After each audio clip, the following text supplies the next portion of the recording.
Hello दोस्तों, आइए शुरू करते हैं कंप्यूटर की अपनी दूसरी class, history of e governance. आज हम देखेंगे ई गवर्नेंस की हिस्ट्री, कहाँ से इसकी शुरुआत हुई। तो ये शुरुआत हुई 1969 की बात है। जो डिफेंस डिपार्टमेंट है यूएसए का, इसने अपरा नेट के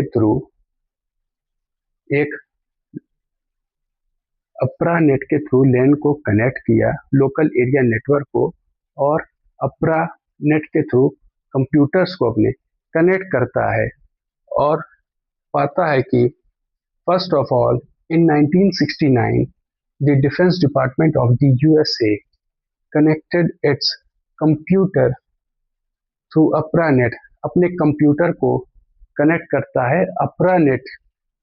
अपरा नेट क्या है? Sorry, ARPANET. अपने कंप्यूटर को ये आरपानेट में कनेक्ट करता है। आरपानेट क्या है? Advance resource project agency network.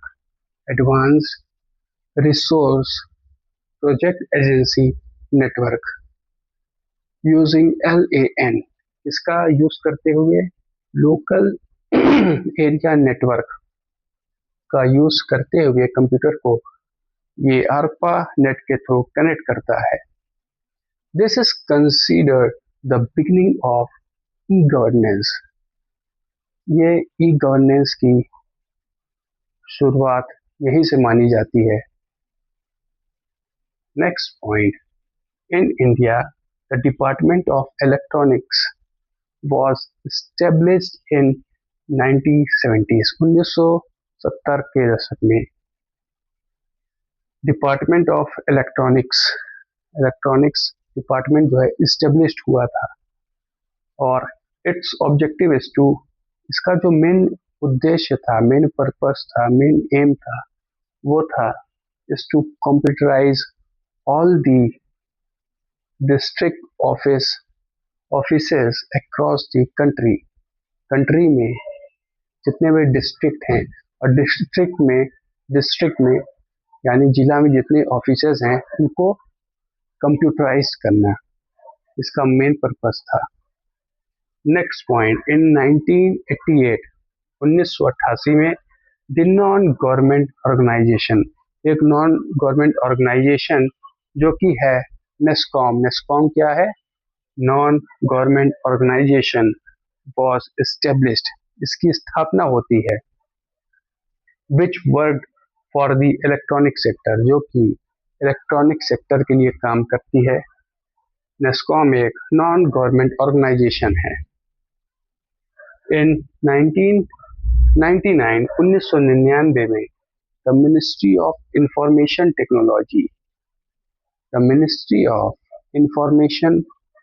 Technology was established. ये इसकी स्थापना होती है, ये एस्टेब्लिश होता है ministry of information technology, and later merge with the ministry of communication in India. और कुछ समय बाद ये मर्ज हो जाती है ministry of communication in India. Next point, the information technology act. एक information technology act 2000 was passed by the Parliament of India। भारतीय संसद द्वारा पास होता है। 9 जून 2000 को पारित होता है ये act, information technology act. It came into force on 17 अक्टूबर 2000। 17 अक्टूबर 2000 को ये पूर्ण रूप से पावर में आता है। नेक्स्ट पॉइंट, इन 2002 सन 2002 में the national institute for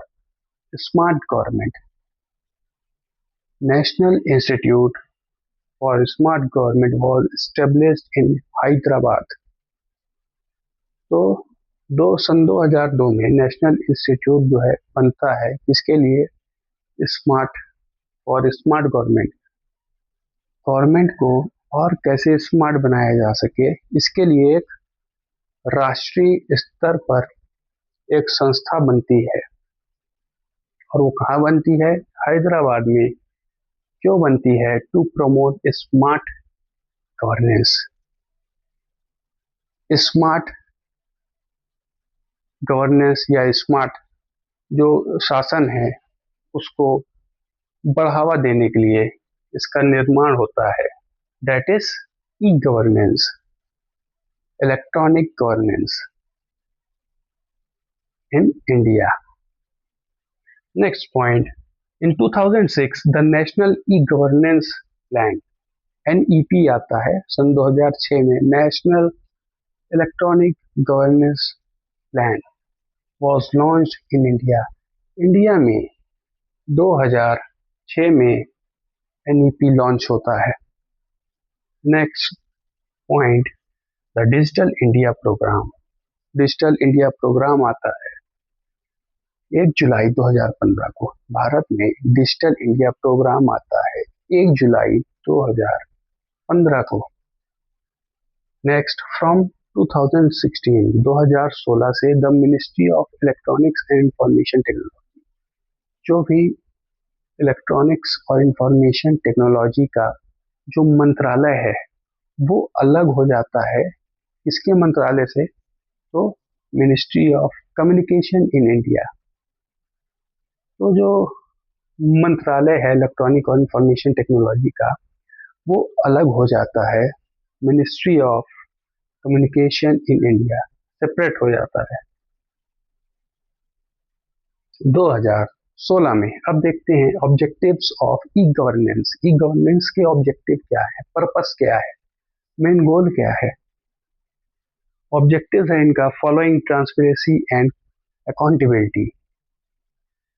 transparency, पारदर्शिता और जवाबदेही का पालन करवाना या पालन करना। पहला है कि जवाबदेही और पारदर्शिता का पालन करवाना। नेक्स्ट पॉइंट है एम्पावरिंग पीपल थ्रू इंफॉर्मेशन। लोगों को सूचना के माध्यम से, इंफॉर्मेशन के माध्यम से सशक्त बनाना। Next, improving governance efficiency. जो भी शासन क्षमता है उसको इम्प्रूव करना, शासन करने की जो भी इफिशिएंसी है, क्षमता है, उसको और निखारना और उसको बेटर करना। नेक्स्ट पॉइंट है providing better facilities to citizens. नागरिकों को एक बेहतर फैसिलिटीज प्रोवाइड करना है, नागरिकों को एक बेहतर स्थिति प्रदान करना। Providing better facilities to citizens. Next point, making trade and industry easier. व्यापार और उद्योग को और आसान बनाना। ई गवर्नेंस के माध्यम से व्यापार और उद्योग को और आसान बनाना। तो ये थे इसके ऑब्जेक्टिव्स। अब देखते हैं पिलर्स ऑफ ई गवर्नेंस। इसके 4 कोर पिलर्स, 4 हैं। 4 कोर पिलर्स, इसके 4 पिलर्स हैं, 4 स्तंभ हैं इसके। वो हैं पीपल यानी लोग, प्रोसेस यानी जो भी प्रक्रिया है, तीसरा टेक्नोलॉजी, चौथा रिसोर्सेस जो भी संसाधन यूज हो रहे हैं। तो पहला पिलर है पीपल, लोग। सिटीजन्स प्रमोटिंग ई गवर्नेंस, लोग क्या कर रहे हैं, प्रमोट कर रहे हैं ई गवर्नेंस को। तो लोगों के माध्यम से भी ई गवर्नेंस का क्या हो रहा है, तो प्रमोशन हो रही है, एडवर्टीजमेंट हो रहा है। तो ये एक स्तंभ है ई गवर्नेंस का। फिर नेक्स्ट आता है हमारा process. The process through which e governance will be implemented and promoted.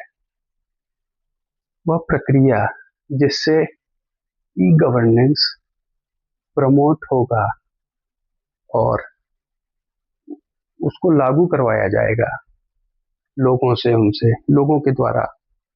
तो ये प्रक्रिया है जिसमें ई गवर्नेंस कैसे इम्प्लीमेंट होगा, कैसे लागू होगा या कैसे लागू करवाया जाएगा और उसका विस्तार कैसे होगा, उसका फैलाव कैसे होगा, उसको प्रमोट कैसे करेंगे। तो प्रोसेस में ये होगा। नेक्स्ट आता है हमारा technology. The use of new technology such as the internet apps. Technology के माध्यम से जैसे कि इंटरनेट ऐप हो गए, साइबर सिक्योरिटी हो गई, एक्सेट्रा, ये सब जरूरी है टेक्नोलॉजी।